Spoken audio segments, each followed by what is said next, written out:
Queridos amigos, sejam bem-vindos a mais um vídeo aqui no canal Poptopia. Eu sou o Daniel e no vídeo de hoje vamos comentar brevemente minhas primeiras impressões a respeito do meu mais novo Omnibus. Extreme X-Men é um lançamento da Panini com 888 páginas de Chris Claremont.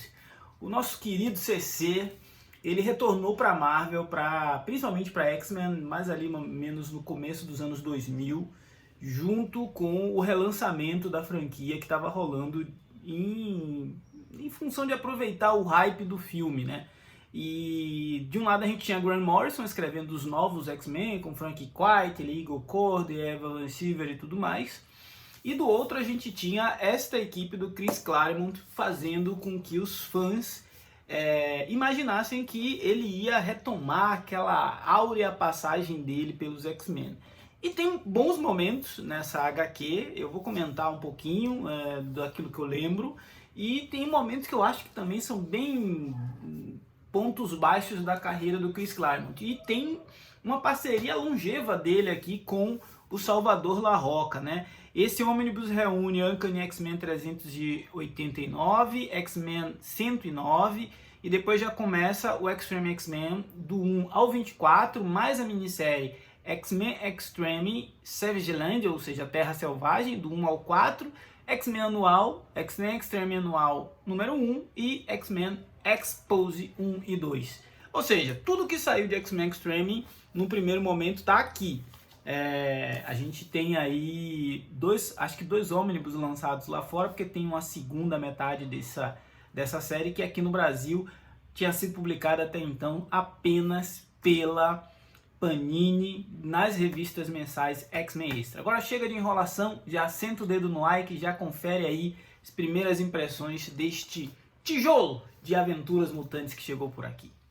Bom pessoal, esse vídeo de hoje vai ser aquele vídeo de comentar primeiras impressões, né? Eu tô aqui com o Omnibus de Extreme X-Men, volume 1, né? Isso lançado pela Panini recentemente. Eu acho até que fazia parte de uma iniciativa da Panini para aproveitar a presença do Chris Claremont na CCXP. Essa é uma edição com 880 páginas, capa dura, né?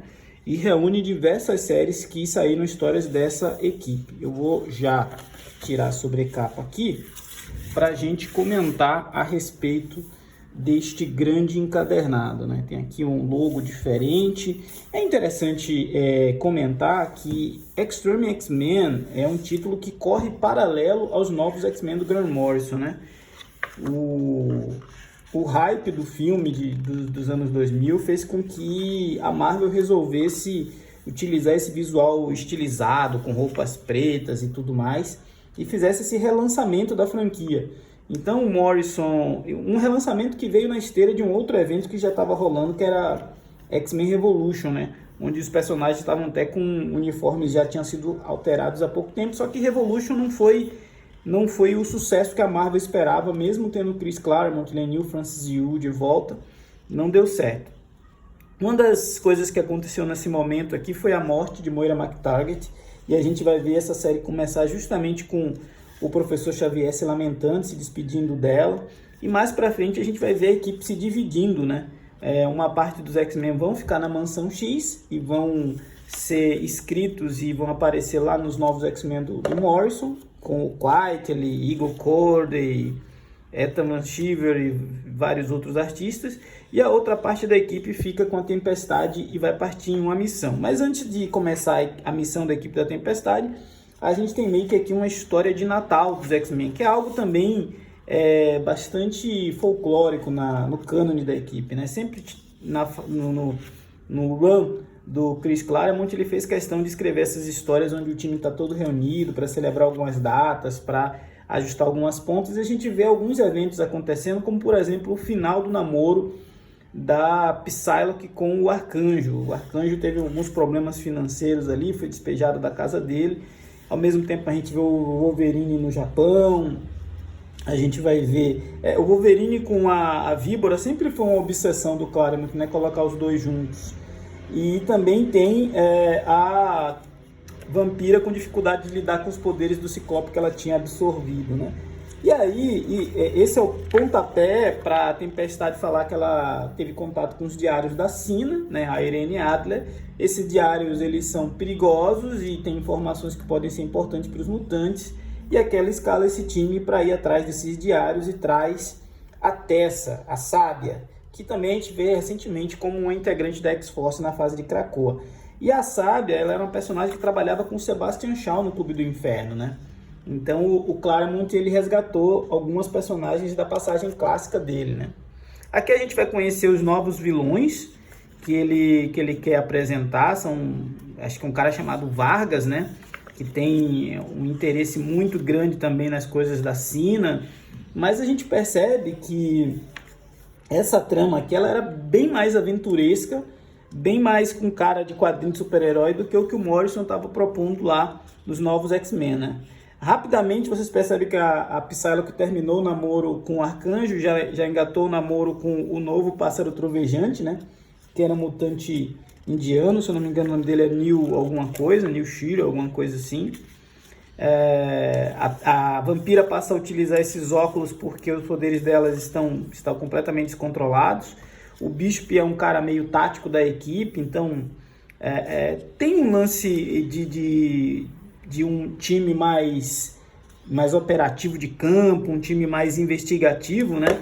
Mas essa era uma fase que sofreu com muitas intervenções editoriais. O Fera logo vai passar por aquela mutação secundária.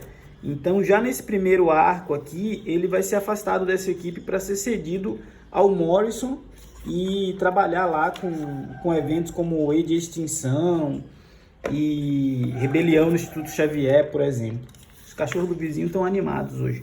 O que eu gosto bastante dessa fase é que o Salvador Larroca estava deitando e rolando, né? Eu acho que o desenho dele aqui, ele estava mandando bem pra caramba, apesar dessa colorização digital que às vezes dá uma sensação meio de artificial para arte de qualquer artista, né? Algo que acontece aqui também nesse confronto com Vargas é justamente a morte da Psylocke, então essa sensação de que coisas terríveis estavam acontecendo e o gatilho para a mutação secundária do Fera, né? Vocês percebem que a Tessa, a Sábia, acabou sendo uma personagem de bastante destaque nessa passagem do Claremont aqui. E ela não vai ser a única personagem que vai ser bastante utilizada, né? Ele sempre dá um protagonismo para a Tempestade, ela era a líder da equipe. Tem muita coisa que acontece nesse período que depois foi sumariamente ignorado pela Marvel, mas eu considero um material interessante, sim. Para quem gosta de X-Men, escrito pelo Chris Claremont, não vou dizer que é um clássico moderno, porque ele já estava longe do auge da escrita dele, mas não deixa de ser uma fase que mais para frente serviu como base para muita coisa, né? Esses diários de Sina, eles vão voltar a aparecer naquele arco Cegos pelo Clarão, que é justamente o arco que dá início ao Complexo de Messias, que vai ser a fase da Esperança Summers e depois que vai desembocar lá em Vingadores vs X-Men, Segundo Advento e tudo mais. Aqui a gente já vê o Fera tendo passado pela sua mutação secundária e já utilizando o uniforme dos novos X-Men, né? Então, foram, acho que ao longo de, como são 24 edições de Extreme X-Men que tem nesse encadernado, a gente vai perceber que tem algumas mudanças, tem algumas coisas que acontecem justamente porque o título do Claremont ele vai passar o largo do que estava rolando no título principal, mas contando suas histórias na Terra Selvagem, histórias envolvendo uma guerra de gangues que tem a ver com o Gambit principalmente. Essa história, esse arco aqui na Terra Selvagem é um arco bem interessante, porque eles estão escoltando uma raça de mutantes meio anfíbios para voltar para o seu habitat natural, e acaba que a Tempestade é meio que transformada em uma fera. É umas doideiras assim que o Chris Claremont fazia bem, sabe? Mas que para o que já vinha sendo escrito na época, uma boa parte da crítica de quadrinhos e dos próprios colecionadores não curtiram tanto, né? A gente tem aqui alguns arcos que não foram necessariamente desenhados pelo Salvador Larroca, mas a grande parte dessas edições reunidas aqui são desenhadas por ele, né? Aqui já é o arco da guerra de gangues que acontece, acho que é em Nova Orleans, e tudo envolve a participação do Gambit principalmente, e aí a Vampira acaba tomando um protagonismo também. Cara, essa é a grande preocupação do Claremont, né? Tentar desenvolver seus personagens, tentar desenvolver os relacionamentos deles. Isso é algo que outros escritores não conseguiram fazer tão bem quanto ele, principalmente se tratando de X-Men. Um dos pontos fracos dessa passagem do Chris Claremont em X-Men foi tentar introduzir novos personagens. Eu sei que tinha uma personagem que, se eu não me engano, é essa moça aqui. Não vou lembrar o nome dela agora, mas ela tem um irmão que é o Salva-Vidas, que é um tipo de surfista, e ela tem o poder de se transformar em um dragão, um negócio assim. É um negócio meio Shi'ar e tudo mais. E os dois não emplacaram. Lembro que são personagens assim bem pouco simpáticos, né? E a base de fãs na época não comprou muito a ideia deles. À medida que as buscas pelo Diário de Sina foram avançando, algumas pistas sobre o futuro dos mutantes foram surgindo. Vocês podem perceber que esse aqui, ó, é aquela edição que ela é na vertical, né? Saiu na mesma época de X-Men Widescreen, é um anual. Eu realmente quero reler isso aqui com calma, porque a Vampira encarando o Rei das Sombras, e qual a melhor forma de encarar o Rei das Sombras? Tá tascando-lhe um beijo neles. Gente, é massa velho, é para quem realmente pega quadrinho para ler e desligar a cabeça e se divertir, né?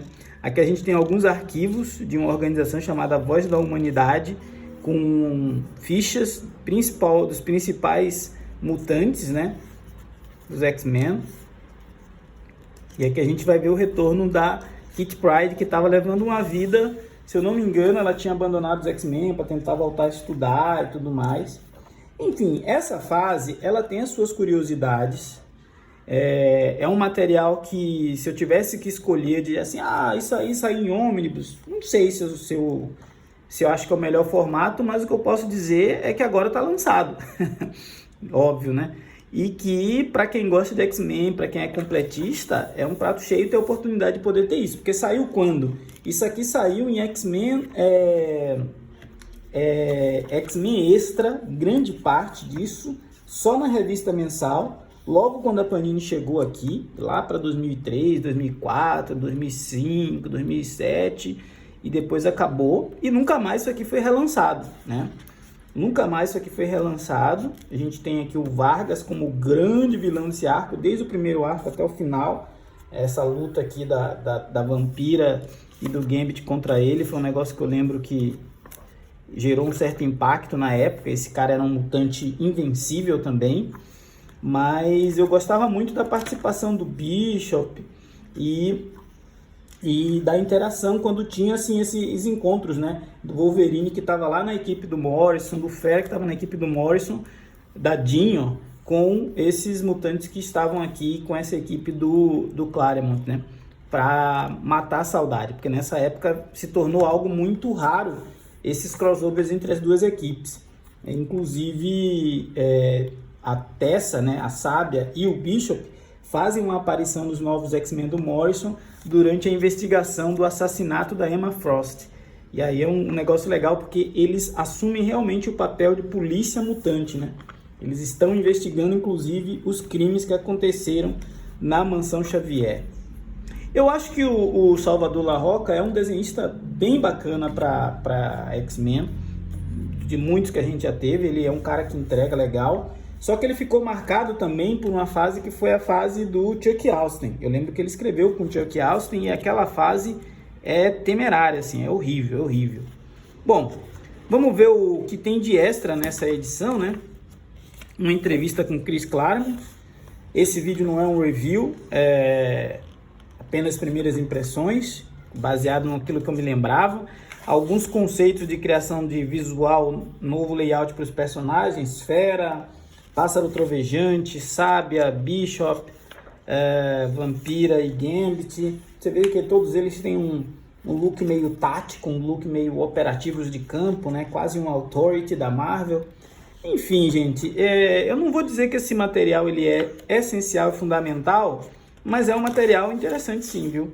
Interessante, e deve vir um volume 2, porque tem um volume 2, tem uma segunda parte dessa série que precisa ser lançada, e certamente no futuro aí a Panini irá divulgar. Agora é aquele momento onde eu convido você a comentar.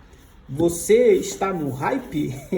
Estava no hype desse ônibus de X-Men, Extreme X-Men? Gosta desse material? Acha que vale a pena eu ler direitinho tudo e fazer uma resenha mais detalhada com pontos emblemáticos dessa fase?